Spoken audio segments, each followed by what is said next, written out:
Yes. Okay, we're officially starting the recording and go. All right, ladies and gentlemen, here we go. Okay, ready? From sea to sea, from planet to planet, and star to shining star. From out of the night and into the light, from out of the gloom and into the afternoon, from the pyramids of Giza to the pyramids on Mars, from the dark side of the street to the dark side of the moon. Welcome to my Strange Universe panel. Everybody, how are you? Nice to see you. Nice to see you. All right. Actually, this is fantastic that we have everyone on this panel. It is always just the brain power of these people could power a very large city for a week or so, and I'm always stunned and amazed that they're here, that they show up, and it's just been great, and they're all very, very good friends or new friends, and it's an opportunity for me. For me to actually meet a lot of the people that I have on my radio show, or I'm going to have on my radio show fairly soon. I've got a radio program on the internet. It's on Revolution-Radio, freedomslips.com, and Revolution Talk Radio. Thank you. Actually, let me brag on it just a bit, as Daniel would say. We are the only. This is sort of interesting. Strange Universe Radio is the only internet radio station or the only internet radio show to crack the top 20 on TalkStream. And the program is consistently in the top 5. You ready for this? Number 1, this last week, number 1 was Mark Levin. You know who Mark Levin is? Mark Levin? Yeah. Number 2 was Dennis Miller. Number 3 was Sean Hannity. Number 4 was Sean David Morton. And number 5 was Hugh Cliff, I think is who it was, but we actually hit number 2 on TalkStream Live, which is stupendous for an internet radio show. And so we're rocking a regular Monday through Friday. It's on from 5 to 7 here on the East Coast, but we're rocking a regular 5-day-a-week audience of anywhere between 175,000, about 250,000 people worldwide, which is pretty cool. So we're picking up some big sponsors and getting ready to make the jump to like KBC and some bigger things. So let me just introduce the panel here, and as we go along, here's the boss, Mark Becker. He showed up. Did you want to say a few words? You're wandering up here like you want to say something or say hello, or just watching over us like the mother hawk. There he is. All right. Well, the panel today, creating new life on a new Earth, and the reason I wanted to talk to these folks about this, and if Reverend James comes in when he comes in, the reason I wanted to talk about this, creating new life on a new Earth, and why I think this is a great topic, is I believe that we're in the post-ascension age.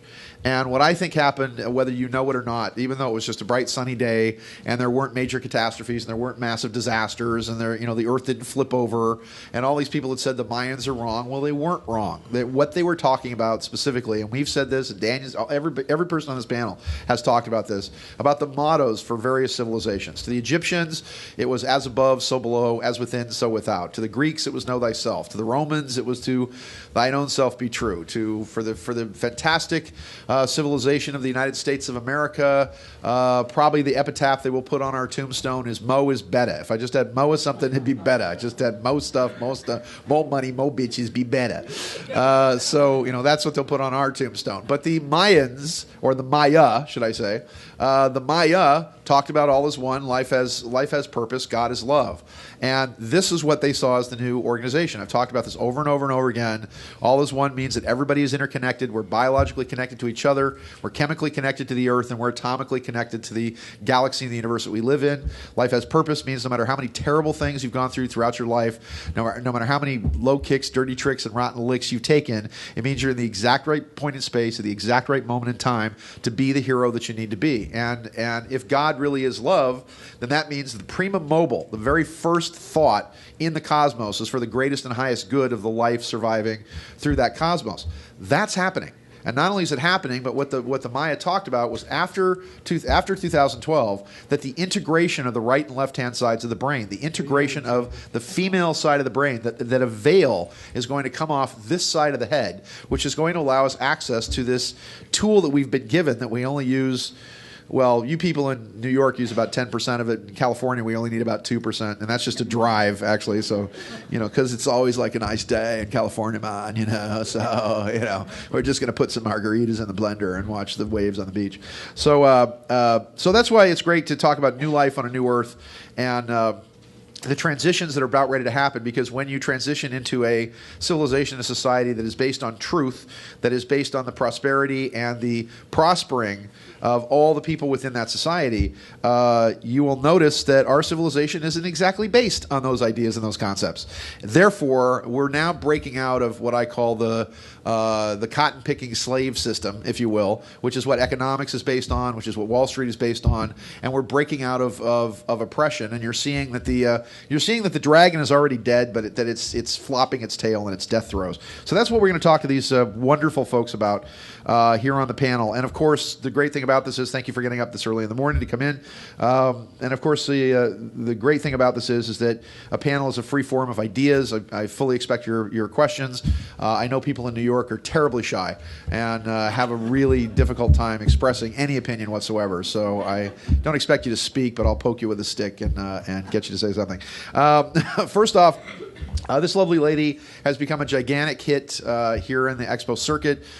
She is one of New York's own, so you need to contact her to support her in all that she does. She has been a Broadway star, a star on television. She is I hate to say master astrologer because that's male, but a mistress astrologer. I guess you could say that. But it makes you sound like you're somebody's like secret girlfriend.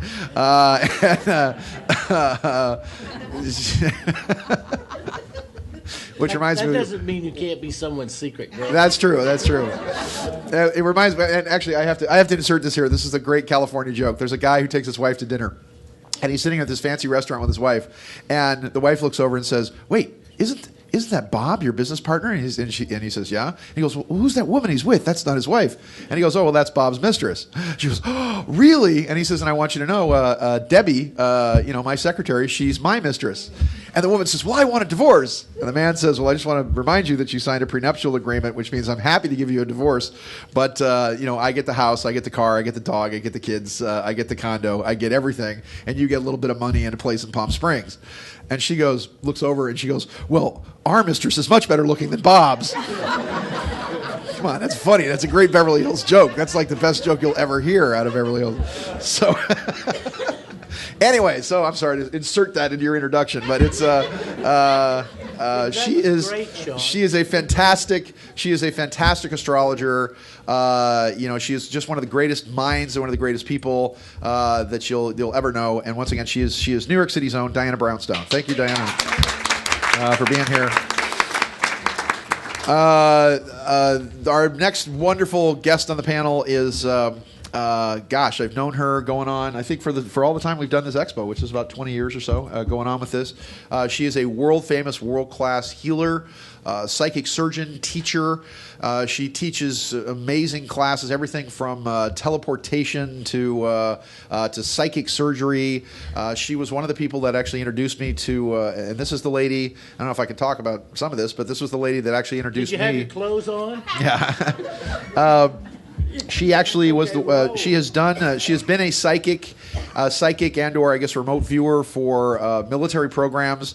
She was the one that actually introduced me to Project Stargate, which was a military level program where we did some remote viewing for the military, specifically about Osama bin Laden and chasing him down. And so, here he is. Dun, da, da, dun, da, da. Here she comes, Miss America.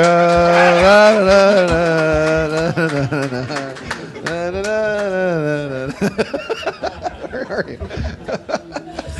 Wow, mink. Oh my goodness. Okay. And chinchilla. Oh, and chinchilla.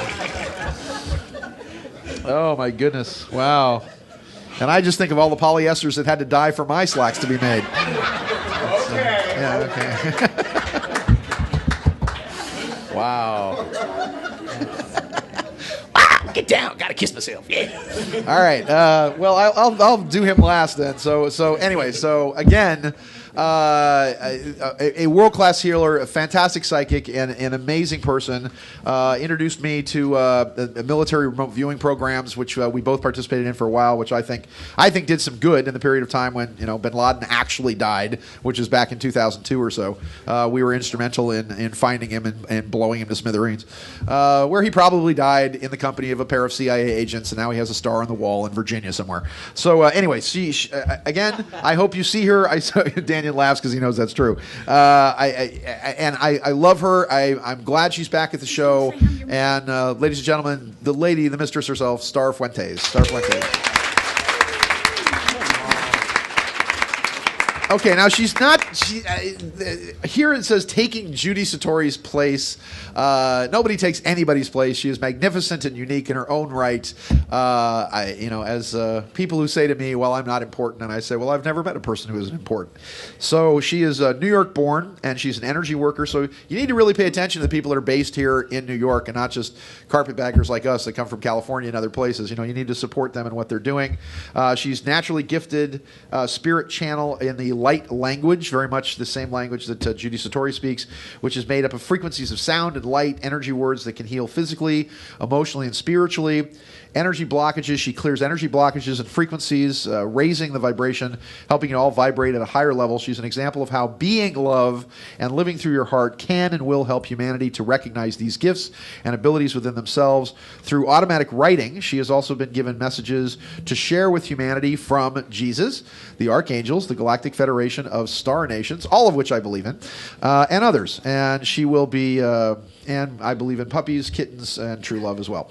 And second chances. She will be reading some of these and sharing the energies given through these messages. In addition, she is a conscious channel, and she will channel beings of light to talk with all of you and welcome you to your evolution through the revolution of light and love. Ladies and gentlemen, Audrey, Light Language.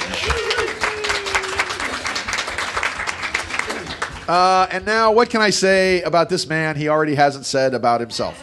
What can I say? What can I say about the man that hell won't take and heaven doesn't want? What can I say? What can I say? What can I say about the man who has met God on several occasions and said, "Hey, you're sitting in my chair"? What can I say? That's a good one. You like that one? That was pretty good. Outside of the pomp, circumstance, and farderal that is who he is a person of amazing intelligence, of fantastic depth. He began after his own experiences. I guess let me describe Daniel as he described himself. He said, "Well, I started out life as a real asshole, and I was a real asshole, and I killed a lot of other people who were assholes," which is an excellent impression of him, actually. So. But after his experiences of being struck by lightning, he is an author who has sold close to 40 million books. He has been he's been the subject of several television movies on Fox. He's had Eric Roberts actually play him on TV. And he is also the founder of an organization called Compassion in Action, where he works out of the Los Angeles Westwood VA Hospital, in which